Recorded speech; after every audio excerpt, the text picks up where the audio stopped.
Hey guys, welcome to Seeing Blind. My name is Cindy, in case you're new here, and this is part of my weekly blind community chats, but of course, all are welcome. Anyone in the disability community or our allies, of course.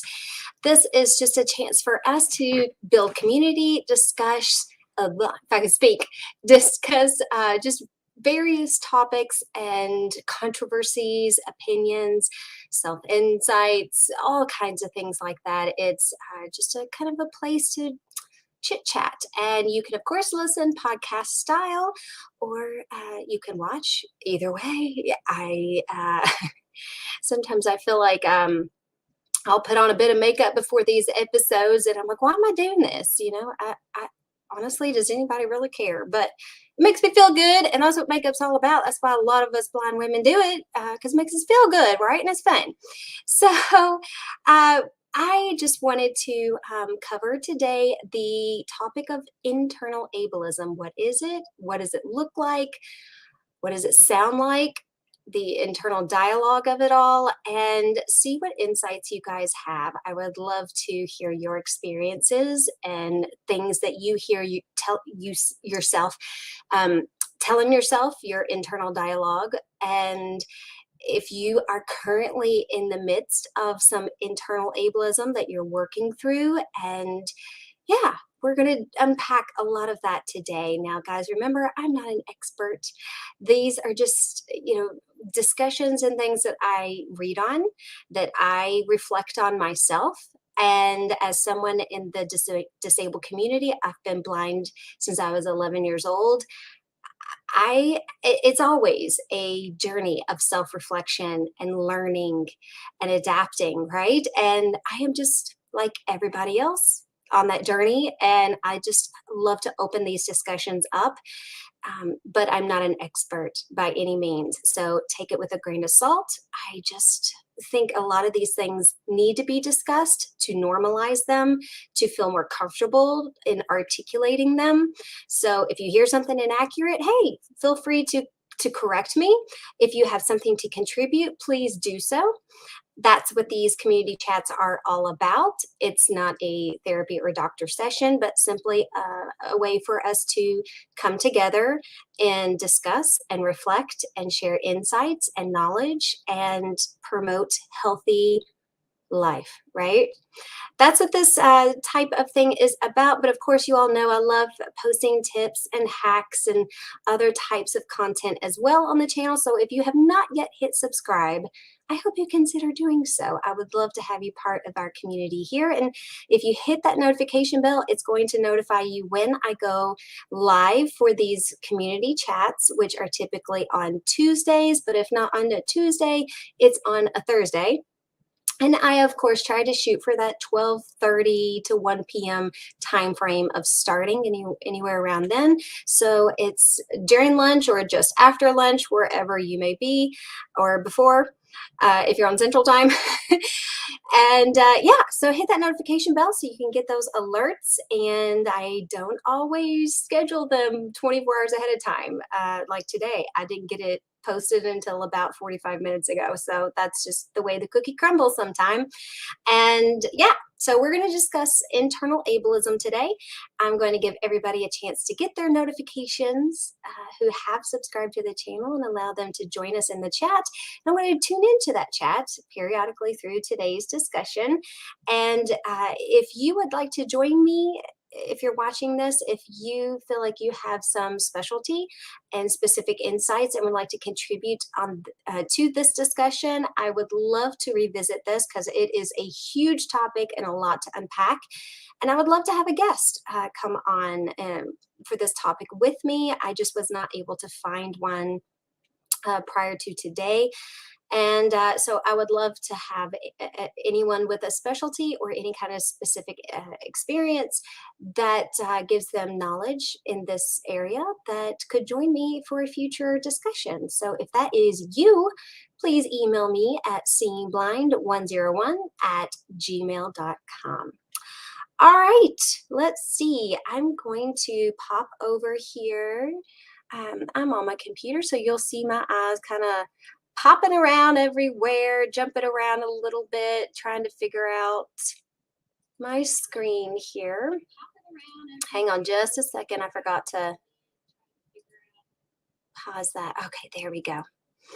All right, I'm just going to look into the chat. Say hello if you are with me here in the chat today. I would love to see who is with me. Looks like we have Tyler.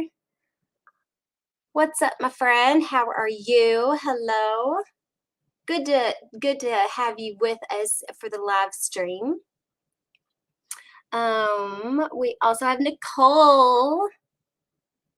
Hey, my friend. Nicole the Blind Mage. It's been a while since I have seen your screen name there. How are you doing? I'm so glad you guys could join us today. And I guess I would love to start out with, if for those who are with me, let me see how many is in the chat, because I've noticed one thing as a social media content creator and someone who I don't make any bit money at this. This is not necessarily a quote like entrepreneurial business, if you will. But one thing I've noticed, the blind community can be quite tricky as far as these types of things, accounts go, because we are not quite as engaging. We don't quite interact as much as some other niche kind of, I guess, social media accounts that I see a lot of, people engaging in other niches, and I'm sure, I don't know if it has anything to do with us being part of the disability community and, typing out or dictating out or tuning in any other way other than just podcast style is kind of the norm for us. I feel like a lot of the times, even on other platforms and TikTok and things like that, there's just not as much comment engagement, if you will. So I just want to challenge you guys. Hey, drop a line. If it's even just a hello or silly emoji, I don't care. But just to know that you guys are with me. But thank you guys, you two, for joining us. There's 4 in the house right now, but I appreciate Nicole and Tyler chiming in. Let's see. Hold on. You might hear my screen reader a little bit here, guys. Sorry. I'm good. Just got back from walking to CVS to get Lauren's meds. So cooling down. It's hot outside. It is hot. It's a funny time of the year. I'm a fall girl. I personally love fall. That's my favorite season. I always look forward to it. Not that I want to wish the warm weather away, but it started out 65 this morning, y'all, and it felt so daggone good. Just a nice semi kind of brisk morning. The air just felt so clean and just comfortable at 65, but it's getting up well over 90s today where I'm at in Tennessee. So yeah, it's heating up quick, y'all. All right.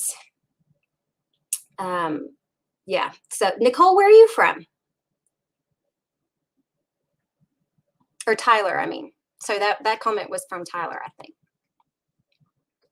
I'm good. Just got back from walking to CVS to get Lauren's meds. Yeah. The average temperature during the day right now is about 100. Whoa. Yeah. Where are you, my friend?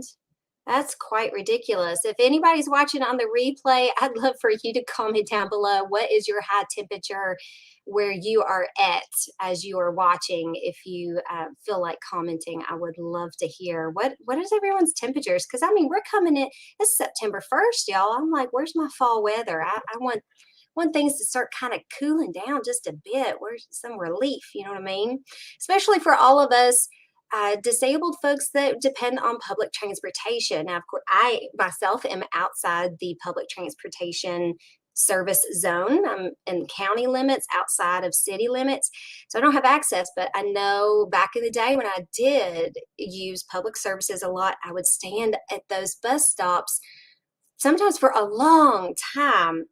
And the heat, y'all, oh my gosh, it's like the air would not move. And so my heart goes out to all the public transit riders out there, all those who were waiting on transportation. That's just disabled life, right? And I think we all wish and dream and pray for cooler temperatures at that time. So let's dive in just a little bit on internal ableism and what it is. Um, and just because I am not always the best at articulating these things, I'm going to ask Alexa here. Alexa, oh, somebody's ringing my doorbell and I don't know who it is. At the front door. This might answer your question. Doorbell's website is doorbell.io. Oh, Alexa, stop. Okay, so Alexa, what is internal ableism? Oh, she's not going to answer. Hang on. Alexa, what is internal ableism? Here's something I found on the web. According to jakearchibald.com, internalized ableism is when a disabled person discriminates against themselves and other disabled people by holding the view that disability is something to be ashamed of, or something to be hide, or by refusing accessibility or support. Did you guys hear that? Could you all hear my I'm going to say I always call it my parent assistant when I'm not trying to, because she assists me in so many ways in parenting. But my little Echo Amazon device over here, I don't want to set her off again, but can you all hear, did you all hear her? Comment yes if you can.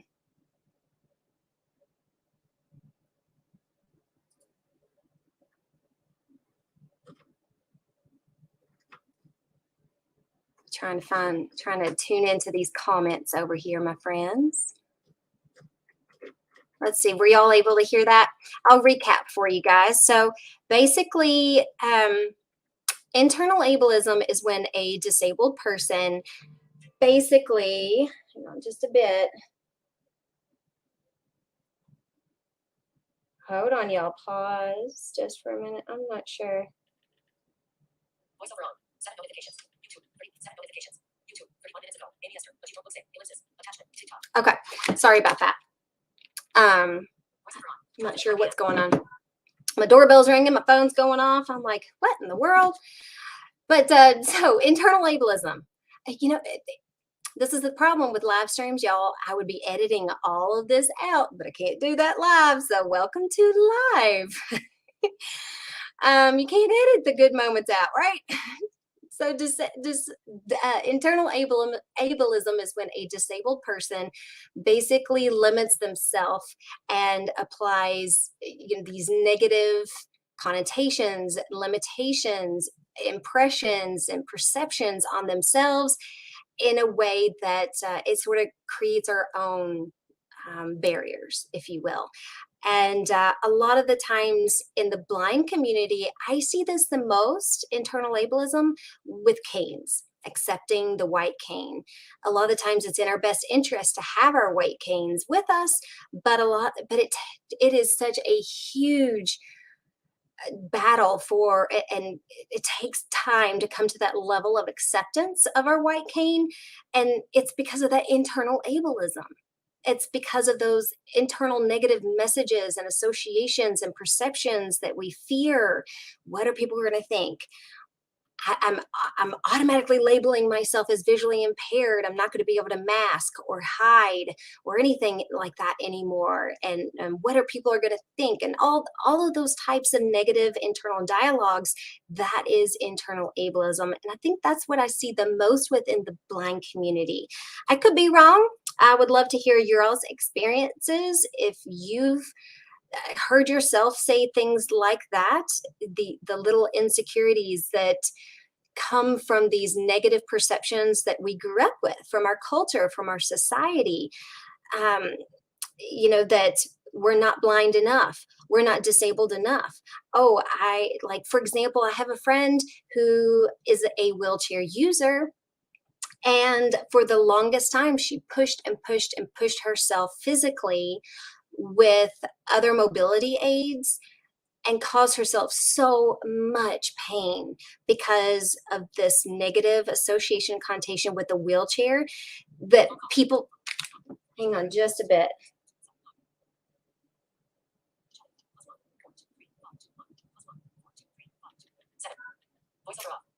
Hang on, you guys. Let me see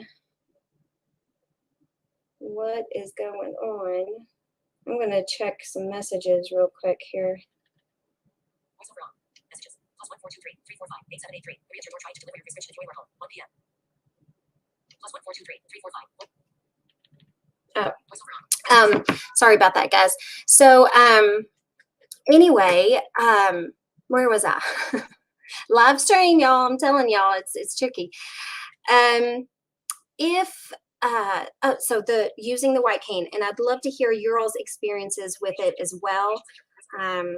You know, what do you find yourselves telling yourself internally that is actually causing you some difficulty in limiting your life? But I was speaking of a friend of mine who was the wheelchair user. That's where I was at. And anyway, so she was causing herself lots and lots of pain because she was scared of the judgments she would have, that if she if she used her wheelchair as she should have, that people would perceive her negatively, that she would get a lot of ableism from the community and such, because she is still technically able to walk and able to move. So, well, then why would you need your wheelchair then? It's that all or nothing kind of thing. We see it in the blind community a lot too. Oh, how can you be blind if you still have some functional vision? Well, because it's not nearly enough to function as a sighted person. And it's just that whole gray area, the whole spectrum of it all, that our community and our society just does not adequately normalize, articulate, educate, and raise awareness on. So in a way, she had a lot of internal ableism when it came to using her wheelchair. And she had legitimate need for it, but she was denying herself that mobility aid because of that. So that's a form of internal ableism. Oh, let's see. I'm just looking at blah, I can't talk today. Looking at the chat. I'm going to check in. Check in here. Talk chat. Welcome to live chat. Oh, sorry about that. Let me find where we're at. I have to zoom in so much that sometimes my screen reader gets a little lost. How's it going? So it is very hot where I live. I live in Texas. Ah, you live in Texas. Texas in the house. Man, you all have had a lot of drama in the news lately. Tyler Nelson. Let's see. Baltimore MD. It's 2 miles back and forward to CBS, but did it under an hour. It's 88 today. Baltimore, 88 in Baltimore. You must have been booking it. Baltimore MD. It's 2 miles back and forward to CBS, but did it under an hour. It's 88 today. 2 miles. That's a pretty good distance, you know. Yes. Oh, good. I'm glad you can. So I'm assuming that yes was to if you could hear my Alexa. That's good. Jason D. It's me, Jordan. I came as soon as I got a notification for this because this. Hey, Jordan. How are you, my friend? Good to have you in the chat. Talk chat. Welcome to live chat. Oh, sorry. I just got back from walking to CBS to get Lauren's meds. So cooling. Baltimore MD. It's 2 miles back and forward to CBS, but did it under an hour. It's 88 today. Sorry, I'm trying to catch up with the You're right current. now in Ireland, and it's surprisingly warm. Ireland, all the way from Talk chat. Ireland. Welcome to live chat. Remember to guard your. Who's from Ireland? Where was that? Baltimore MD. It's 2 miles back and forth. Jason D. It's me, Jordan. I came as soon as I got a notification for this because this. Talk chat. Welcome to live chat. Crap. It won't read the rest of that message, Jordan. I'm sorry, I'm missing it. My screen jumps around a lot. Baltimore MD. It's 2 miles back and forward to CBS, but did Jason D. It's me, Jordan. I came as soon as I got a notification for this because this. Yeah, I'm not seeing. Let me see if I can read the rest of your message.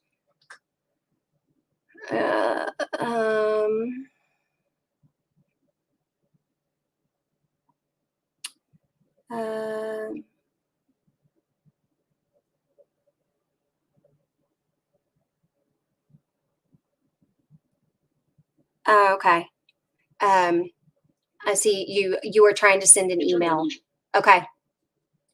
Talk chat. Welcome to live chat. Okay. Remember to. Gotcha, my friend. Okay. Sounds good. The average temperature during the day right now is about 100. Whoa. You're right now in Ireland, and it's surprisingly warm. Who said that? Is that Jonathan? Or I mean, sorry, Jordan. Are you from Ireland? Or am I just getting that wrong? So what are some other ways that we can experience internal ableism? That's what we're talking about right now, my friends, is that. Teacher of students with visual impairments here. Always like keeping an eye on the sixth community outside of high school. Hey, welcome. That's awesome. I'm so glad you're tuning in. Thank you so much. This is, of course, for everybody. I'm so glad that you are tuning in. This, I feel like discussions and being part of and joining community things like this is exactly how professionals, non-disabled people, just the average person, it's how the word disability and the different ways that we have to do things are normalized. I feel like because we have to do things differently, it's seen as a negative. And it's in the past has been portrayed as such in the community, where if you don't fit in this box, then you are, a burden on society, or you are it's an inconvenience and it's wrong, and it's like you must conform, that whole sense of conformity, and you have to fit within this box.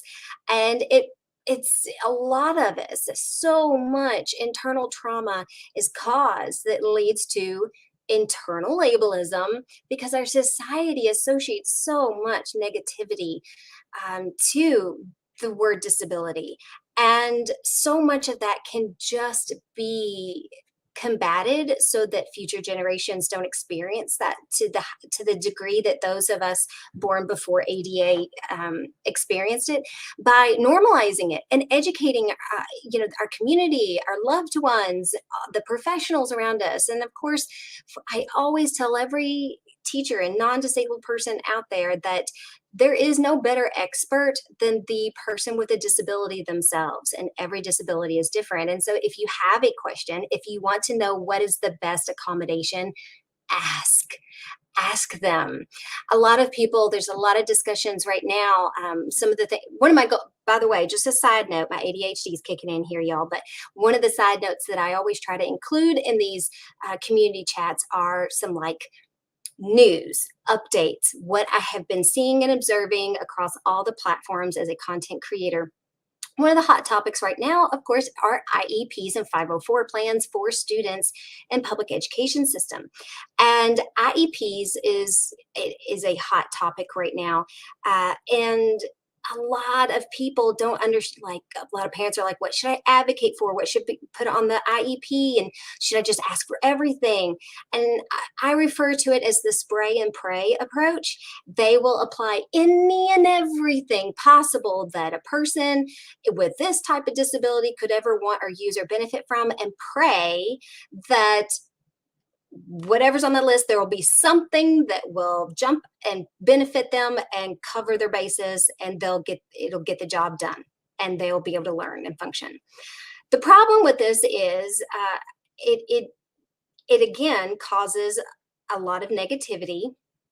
It's like we're just gonna, instead of actually asking what your needs are and meeting you where your needs are, and asking you and including you and accounting for your level of acceptance and emotions and comfort level are, we're just going to apply all of these things, and one of these things will work. And for example, this was a negative thing for me, because on my IEP growing up, it was on there that I was to sit in the front of every classroom. Did they ask if that mattered? No, they never asked me if that was good for me and an appropriate accommodation. I never got the chance to tell them that it did not matter where in the blooming world I sat in that classroom. It never increased any visual information as far as what was on the board, what was going on, who was talking, or anything like that. My vision had decreased enough that it didn't matter. They thought that if I sat on the front row, that I would be able to perceive enough of what was on the board, it would give me a little bit more visual information to go off of. And I'm like, I would appreciate you asking, but it doesn't help at all. And I hated sitting on the front row because I actually ended up developing high anxiety. I felt like all the students were watching me. I felt like all my other students and peers around me were judging me because I had to get so close to my textbooks to see them, and so close to the paper I was writing when I was writing, handwriting. And I was doing a lot of this stuff without any adaptation tools or anything at the time because of these insecurities. And I was put outside of my comfort zone that increased my anxieties. And thus, it was a negative. The whole spray and pray approach does not work. And that again reinforced a lot of internal ableism for me. I was more neglectful of accepting my disability and accommodations. I did not learn some of the technology at the time that was out there that could help. I did not allow myself to participate in some of the blind programs and activities within my state as much as I could have. I did a little bit in the summer times, but if I could have just gotten out of my way, I would have done a lot more looking back. But it was that internal ableism. It was that negativity, that shame, that need to hide that was holding me back. And that was me. That was on me. That was my problem to get over. But I had no help in recognizing it and addressing it because no one asked what my comfort levels were. I was continuously pushed outside of them when I was not ready. And so are we part of the problem? In my opinion, yes. That's today's question. Are we part of the problem when it comes to ableism? And I think the guilt, not guilt, but the accusation of ableism, it's not like we get a pass because we're part of the disabled community. We in the disabled community are every bit as guilty of ableism as a non-disabled person, if that makes sense.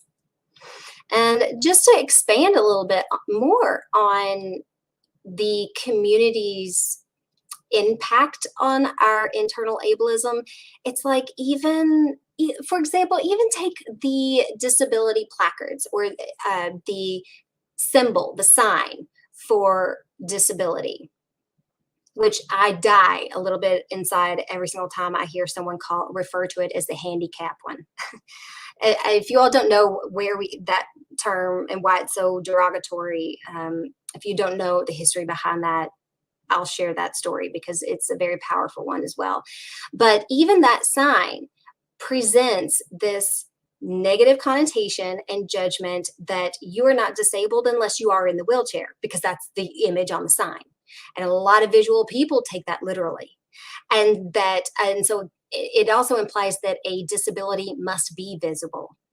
90-something%. I mean, the majority of individuals out there that have a disability, believe it or not, are considered invisible disabilities. You can't just see it, with a person just walking by or whatever the case may be. In a random situation, glimpse at somebody, you may not see that they are actually disabled. They might have a mental illness, which is considered, in my opinion, anyone with a mental illness, that can technically be identified as a disability. There's all kinds of internal chronic pain issues that are they completely ambulatory, getting out of their car, heading towards a store? Yes. Can you see their pain? No, but I guarantee you they're feeling it. And it's that kind of misconception that is perpetrated. I think it's like continued by just the simple things in our culture, such as the disability placard and that image, that sign. It just presents that it just further supports that mentality that you're not disabled unless I see your disability, and you're not disabled enough unless you're all the way, on the severe extreme side of the spectrum of disability, if that makes sense. I'm going to go in here to the chats and see what you guys are saying. Different from my other friends, but if anything, they were excited on. I was just way at one point. I thought you were anything with me that I would lose all of my friends, but then realized that they didn't leave. They helped me a lot more. This was when I was younger. Yes, so many people, that's another thing. Internal ableism, one of the big impacts it has in not only preventing us from using the mobility aids and the adaptive tools that we need to function safely and more effectively within our community and our lives, but it is also a huge source of and reason why we isolate. Isolation is a huge issue within the disabled population, and internal ableism of what are my friends going to think? Am I going to lose my friends if I disclose? If I ask for assistance a little too often? Yeah, a lot of people are worried about that. And I'm so glad you had that experience, that they actually ended up helping you more in the long run. That's a beautiful thing. Talk chat, welcome to live chat. Sorry. Remember to guard your privacy and abide by our community guidelines. Learn more. Tyler Nelson. Turn Hi, how that are up. you, Tyler Nelson? Hi, how are you, Nicole the blind mage? Hi, how are you? John Dyer. Hi. How's it going? Hope you are doing good today. Nicole the blind mage. I'm good. Just got back from walking to CVS. Oh, it's reading all of them. The average temperature during the day right now Sorry is about that, guys. Let me go and I've seen people not wanting to use the white cane and using it the right way. yeah. A lot of people, especially in the blind community, they don't want to use it because they're afraid. Yes, fear is again, and I think fear is an outcome of internal ableism. It's one thing if you are fear because you don't know and you are scared of harm. If you are scared of your own personal security or injury or anything like that, that's one source of fear. But I feel like there's also another source of fear of the social impression and perceptions and those external community fears that we have because we don't want to be different. We're a very packed mentality kind of beings. We all want to have that sense of belonging, and we don't want to be different. We don't want to be a burden or an inconvenience or anything like that. We want to be a part of the group and be accepted.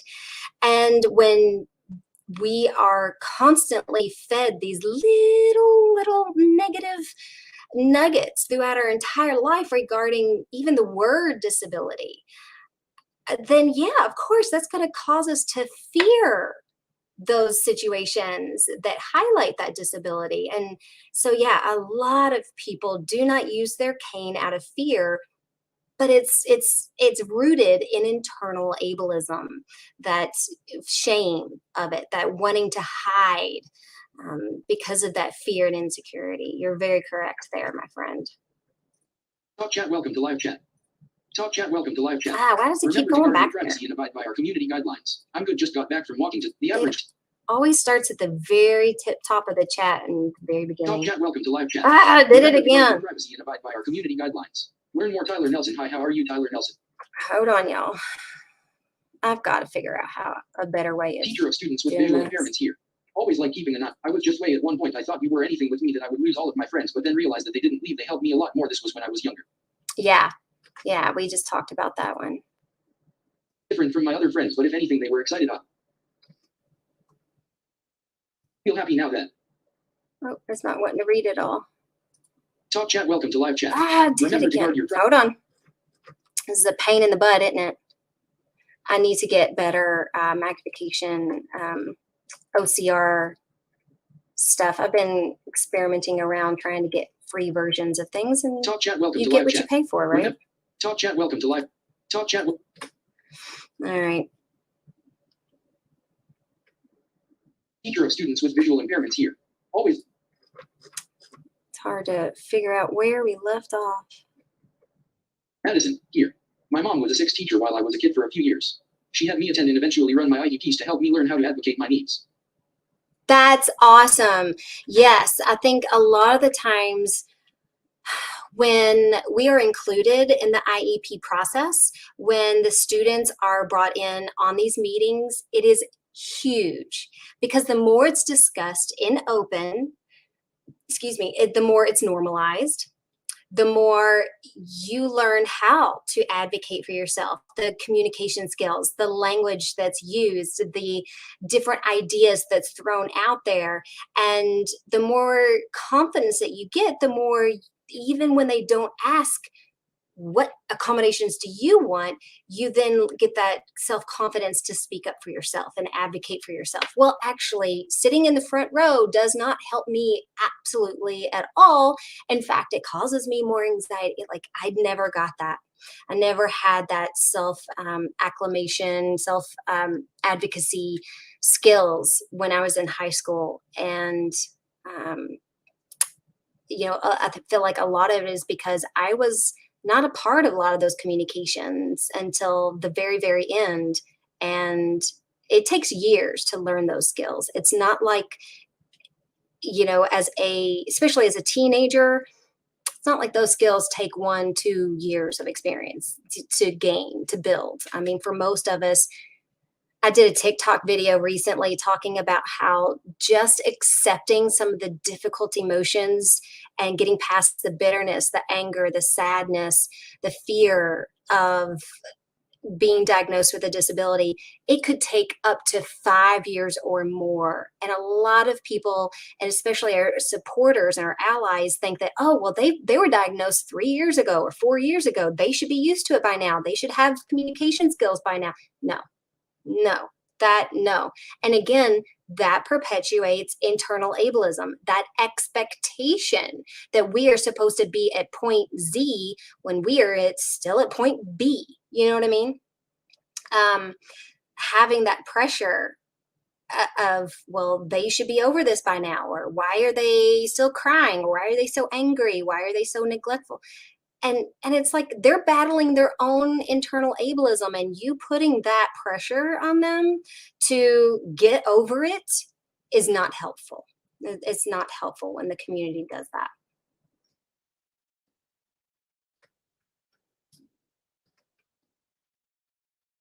Talk chat, welcome to live chat. Ah, The average temperature during the day right now is about 100. sorry, guys. I might go in on my iPad here in just a second to get your alls. Talk chat, Yeah, I welcome to think live. that's what I'm going to do, because this thing keeps glitching on me like this. So I am going to join in on the live on another device so that I can access everybody's comments a little bit more consistently. So give me just a second to find that.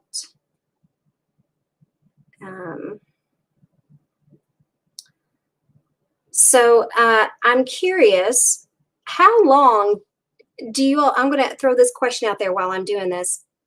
How long has it taken you guys to really kind of maybe identify some of your internal barriers and limited, like internal ableisms and stuff, and your difficulties with acceptance? Like, how long did it take you to discover them, identify them, and process through them?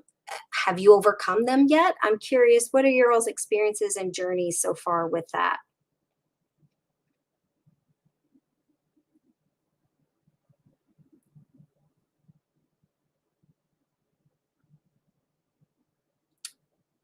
I'll let you all comment that just here briefly for a second. Comment that. Okay. Now, I'm tuned in here, my friends. I'm going to check out this. YouTube, video player, landscape. Tyler Nelson. I was just way at one point I thought you were anything with me, that I would lose all of my friends, but then realized that they didn't. Jordan Matheny, the blind world. I thought I was feel different from my other friends, but if anything, they were excited I had a white cane. Jordan Matheny, the blind world. Hey, Tyler Nelson, I'm glad your friends supported you and that they made you feel welcome and all of that. That makes you feel happy now that you were supported. Yeah, Tyler, that's great that you were and welcomed and embraced by your friends, whipping out that white cane. Jordan Matheny, the blind world. I thought I was feel different from my other friends, but if anything, they were excited I had a white cane. And excited that you had a white cane. That's, and that's, I think a lot of the times we sell our friends and loved ones short because we in our internal ableism might be the ones holding ourselves back, but in doing so, we put a lot of our safety and the pressure of guiding us, watching out for us, we put that on them. And my husband really helped me realize that as I was processing through my own internal ableisms and getting past using, my fear and insecurities of using the white cane, once I got past that and I was using my white cane more out in the open, my husband really helped me realize that how much of a relief it was and how excited he was for me to use it, because then he wasn't so concerned about me. He wasn't so worried about me. He felt like he didn't have to constantly be so on guard for every little thing in our environment that could trip me up, or that could be of a hazard or dangerous, that he would need to verbally shout out to me, so that I was to make sure that I was aware. And it just took that weight off his shoulders.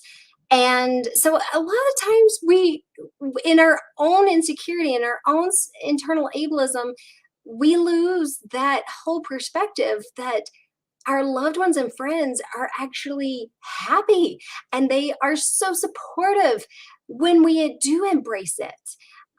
Because it takes that pressure off of them in a lot of ways. And it shows that we have reached a level of acceptance and happiness, and we are more free within our lives. And that just translates over into a lot of the relationships and stuff as well. Jordan Matheny, The Blind World. Hey, Tyler Nelson, I'm glad your friends supported you and that they made Jesh and Mods. Madison, here. My mom was a BI teacher while I was a kid for a few years. She had me attend and eventually run my IEPs to help me learn how to advocate my needs. Hey, I have not seen you guys in a while, Jesh. It's Jeshua, right? I always feel like I pronounce your name incorrectly, but it's so good to see you. Thank you so much for joining. You guys, I feel like we started this whole YouTube journey around the same time, and I'm glad you guys are still at it and doing some great work. Are y'all on TikTok? Because I feel like I haven't seen any of y'all's work on TikTok yet. Jesh and Mods. Madison, here. My mom, The Blind Guy Show. Madison, yeah, I haven't. I'm glad you told me it was you. The Blind Guy Show. Hello. Hey, The Blind Guy Show. Welcome. Thanks for joining the combo. Jordan Matheny, The Blind World. Hey, The Blind Guy Show. How are you doing today? I'm The Blind Guy Cheryl, and this is page 4 of 4. Tyler Nelson. For lunch, I made some mozzarella sticks in the air fryer. Oh, yay. Yes, I am actually going to be making my lunch in the Kasori air fryer as well. And if you guys don't know what we're talking about, for a long time, air fryers, everybody was talking about air fryers. And I'm like, okay, I really kind of want to get, especially, I've got a 4 and a 6-year-old, they're picky eaters. I'm like, maybe if I get buying this whole air fryer thing, it will help, my family and stuff, make cooking as a blind mom a little easier, quicker, more efficient. So I'm like, okay, hopefully this isn't just a fad. So I did some research and I'm like, I want to be able to use it. So I realized, okay, I really wanted one that had Wi-Fi capability and had an app that was accessible with I have iOS devices, so with my iPhone. So I wanted to be accessible with VoiceOver on. And so anyway, I purchased this Kasori smart air fryer and I've loved it. And I did a review on it and about how, I did actually find it to be pretty accessible for me, because the screens it seems like all appliances are now moving to these digital screens that are not tactile. And that is not accessible, especially for the blind community that depends on tactile things. So even when this thing's turned on, I can see that there's like some lights or something, but I have no idea what any of the settings and things are or what they mean. So I have bump dots on my air fryer to kind of help me navigate some of the settings. But I can also easily open this app, and it can also link to my Alexa over here. And I actually love it. I'm glad you are enjoying it too. Cheese sticks in there are so delicious. Tyler Nelson. For lunch, I made some mozzarella sticks. Welcome to Live Chat. Remember to guard your privacy and abide by our community guidelines. The Blind Guy Show. Everyone breathes in their own way. We're each on our own path. That's right.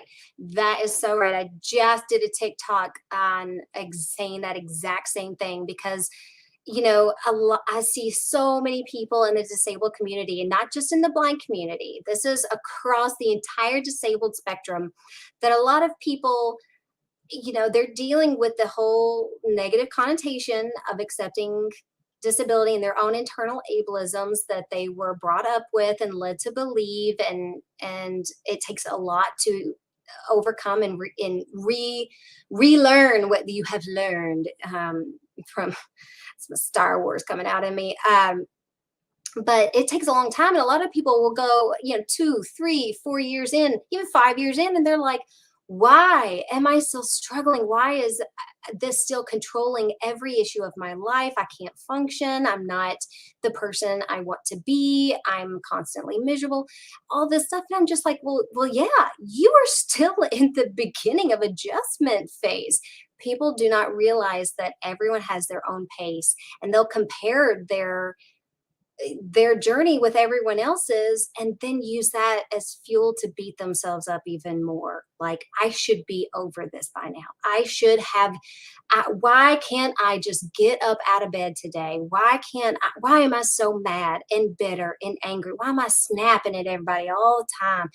And it's like, it's because we put this pressure on ourselves that, oh, because so and so got control of their lives in 3 years, I should be there by now too. Not true. We all have our own journey and path, and it's our own internal process. Everyone gets there in their own time and pace, and that it's a very difficult, slippery slope, that comparison game. And it doesn't do us any favors in getting over that internal ableism when we're constantly looking at others and comparing ourselves and our experiences and thinking we should be at a certain point and we should have met certain expectations. You really have to redefine the word expectations when you get to the disabled life. Give me a good funny emoji if you agree with that statement. Jordan Mavaney, The Blind World. Hey, Tyler Nelson, nice. Did they turn out Grace the Mozzarella Sticks? I mean, this is Jordan here. By the way, I'm also visually impaired and I'm from Ireland. Ah, that's Page right. 5. That's right. Jordan Mavaney, The Blind World. Vision. Tyler Nelson. I'm not sure, but I believe by law in Texas after 6th grade or 7th grade you have to go to your IEP meeting. See, and that's good, as you should. I think you should even prior to 6th grade, because it's not anything that is shameful. It's not anything that should be hidden. It's not like a conversation that is too mature for a 3rd, 4th, 5th grader. I have neighbors all around us. There's tons of children in my neighborhood, and they're all elementary school ages. And every now and then, the kids will come up to me and they'll ask a question. They're so timid about it. And some are so just blissfully childlike, in their approach about it, because they haven't quite yet developed, like no one has quite yet spurned them for, oh no, you don't say that to a person with a disability. Oh no, shh, don't ask that question. They haven't received that yet, so they have this beautiful childlike approach to it at times too. You can always tell the ones that have been, I guess, corrected or somehow told that by an adult that, oh, they should not approach a person with a disability about their disability, because some are hesitant. And then there's the beautiful experience where they are not. And I have 3rd and 4th graders coming to me all the time asking very appropriate questions. And so I'm like, it is, as a 3rd and 4th grader, I was around this time when I was losing my sight. I was not quite legally blind, but I knew I had a retinal disease and that I would go blind. And it was a hushed thing. It was a hush topic. My family didn't talk about it. My teachers didn't want to talk about it to me. I didn't want to talk to my friends about it because I knew they wouldn't understand. It was something that, if anything, I was depending on adults to help me process through not only my emotions, but also what was going on with me physically, and accommodations and accepting and normalizing that. And because they kept it very quiet, I wasn't able to get there. And I really feel like, from the get-go, kids need to be brought in on these types of conversations, because like I said, it's nothing shameful. It's not too mature. It's their life. It's their body. It's their loss that they must process through to figure out, where do they fit in this world? How are they going to communicate with their friends if they don't have anyone to practice on or to learn from? sorry, I'm going to get on my soapbox about this, y'all. I'm going to get fired up if I don't calm down, because I get passionate about this. Tyler Nelson, I'm not sure, but I believe by law in Texas after 6th graders. Suggestion mods. Hi, Cindy. Yes, it's been a while. Love that your channel is growing. We took a break since we got engaged last year. Thought this topic was intriguing and had to join the chat. I'm so glad you did, Madison. Thank you so much. Congratulations on getting engaged. That's wonderful. I was wondering if you two already were, because I knew from your content a year or so ago that you guys weren't married yet, but I could just see that connection between you two. And I so loved your also approach to your content as a couple, and your styles, and how you each had your own style of being a visually impaired creator, but you found this beautiful way of blending them together in your work. I just I commended you guys. I really enjoyed your all stuff. Page 5 of 5. Tyler Nelson, I don't agree with people telling their kids and making the kids not go up to the disabled person and ask them about it. I think it is important for young people to learn about disability. That's correct. I too do not believe that parents and other adults need to reprimand children for their natural curiosity. This is where I feel like a lot of the ableism begins, because they feel they're not allowed to ask questions. And that's the absolute opposite. If a disabled person does not feel comfortable answering, then that's fine. They just need, they need to just politely decline answering. But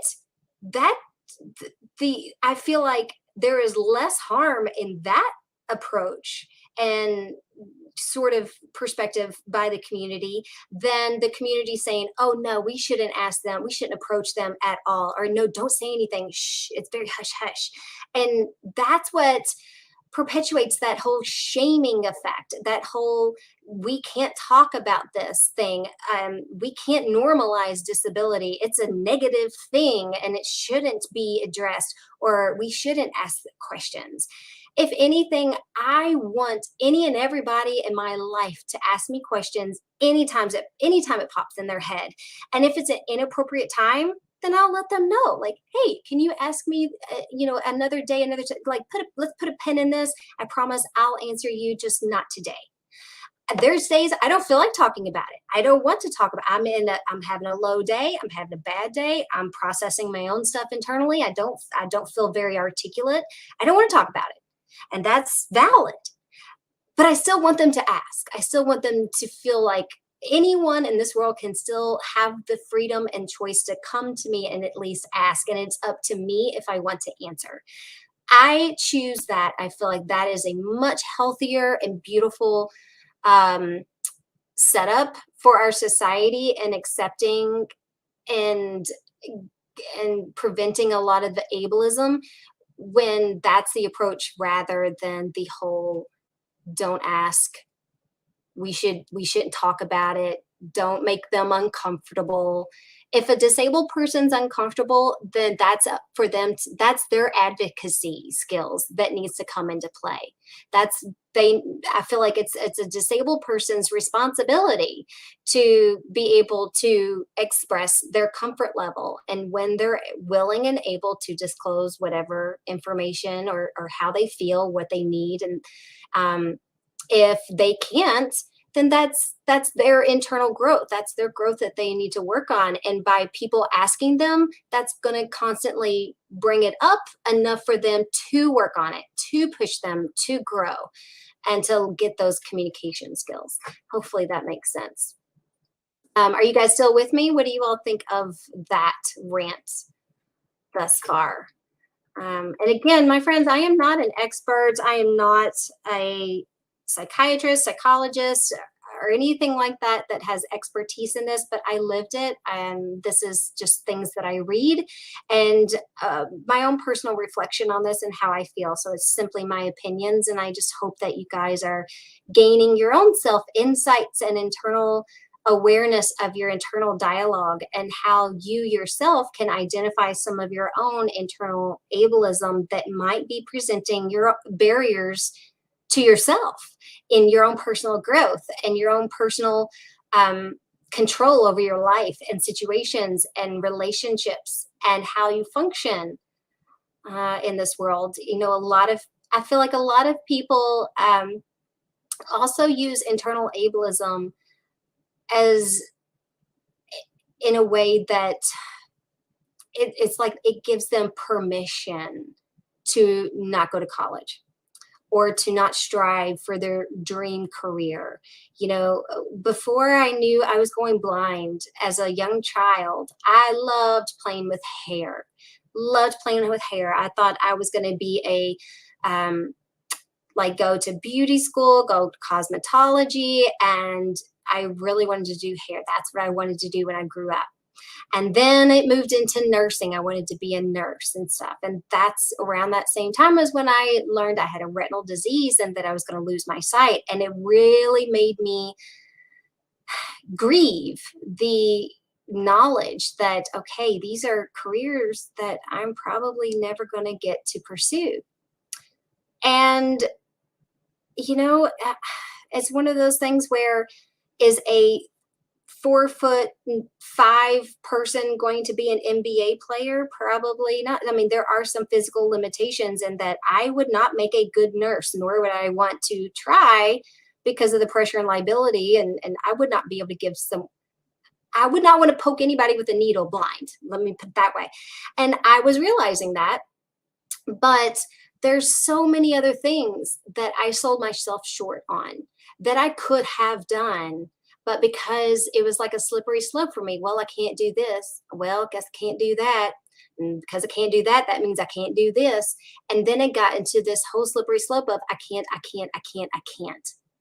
Again, it was another level of internal ableism that I had to process through and become aware of that actually I could.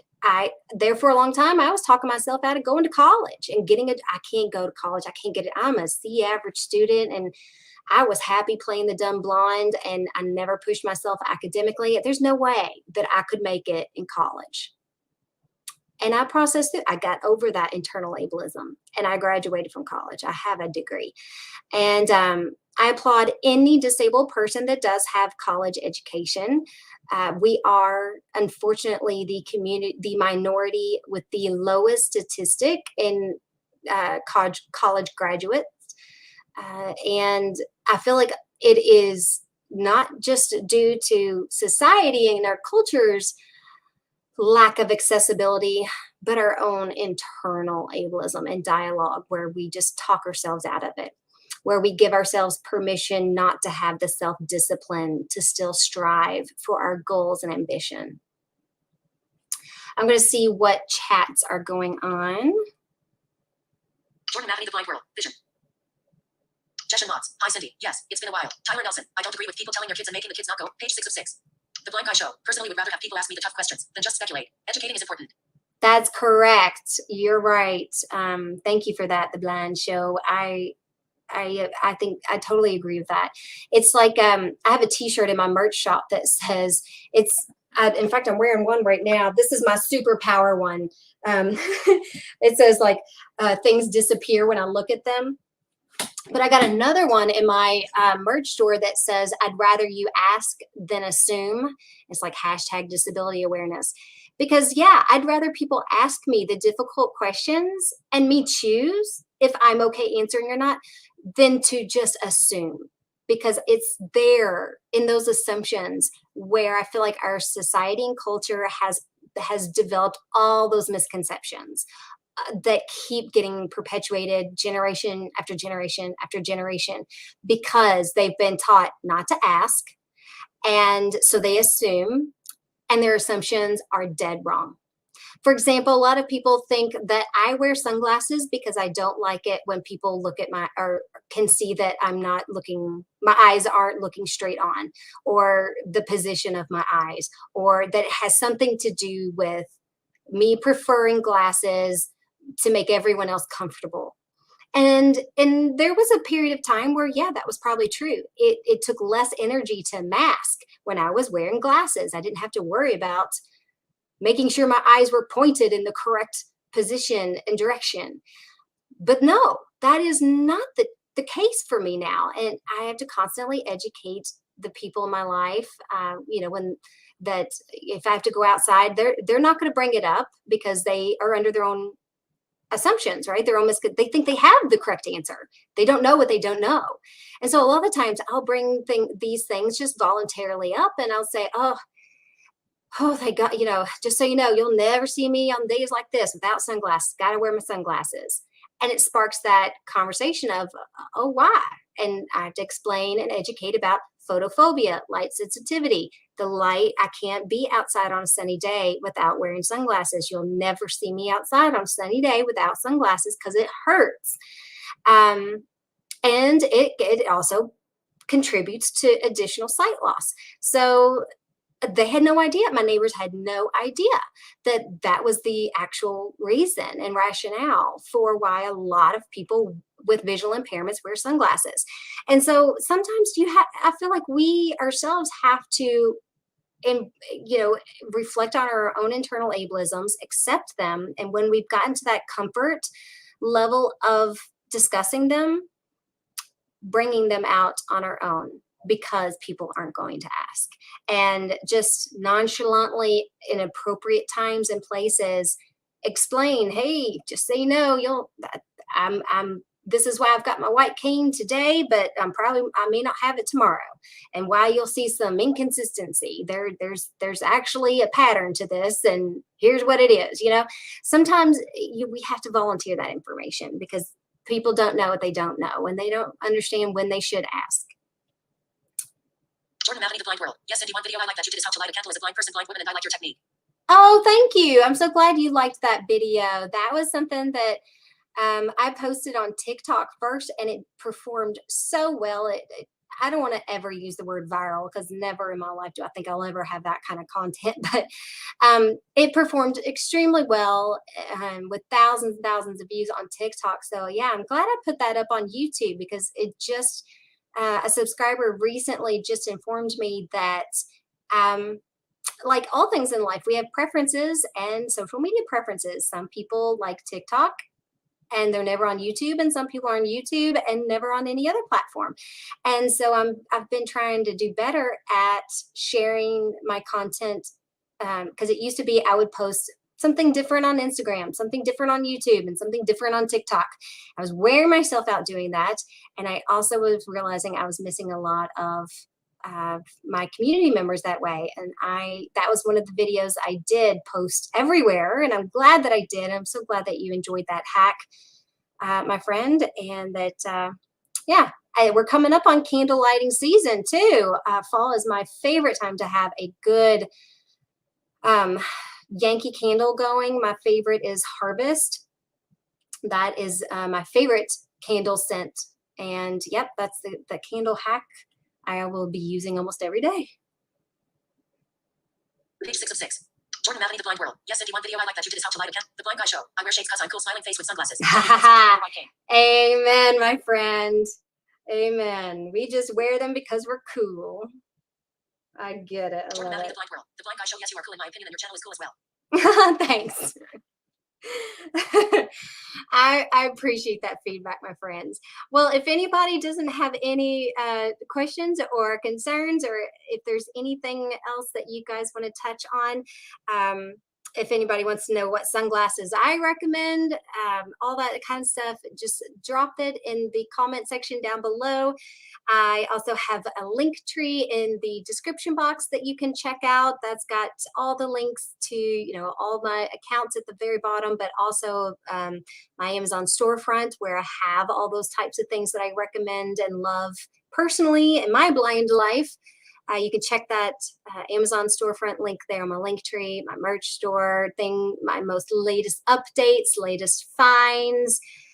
Here lately, I've started a brand new routine. I'm just going to shamelessly plug this here now. You take what you will from it, but I am a bargain shopper. I love finding coupons and deals and things like that. And as an Amazon affiliate, I get access to coupon codes. And so I'm always kind of keeping an eye out for things that I think anybody would love, but with a particular eye out for things that could be great for disabled life. So I have my own Facebook group under Seeing Blind. So I have a Seeing Blind page, and that page is linked to a group now where I post all kinds of great Amazon affiliates, coupon codes like 50% off this, 60% off this, up to 80% off on these types of things.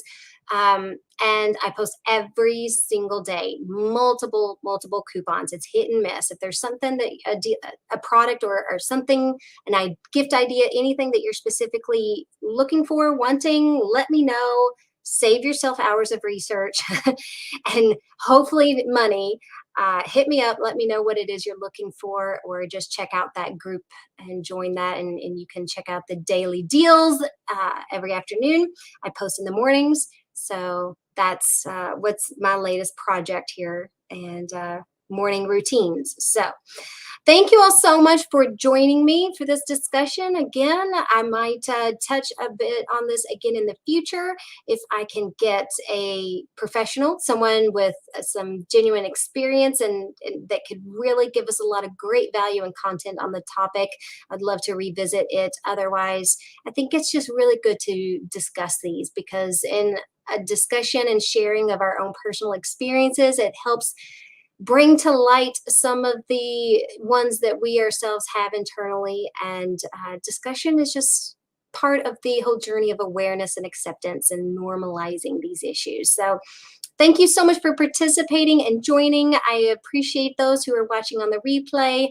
And please share and hit the like button before you go. And if you have not yet subscribed, don't forget to hit that subscribe and notification bell as well on your way out. Thank you so much for joining, my friends. Blessings to you and yours.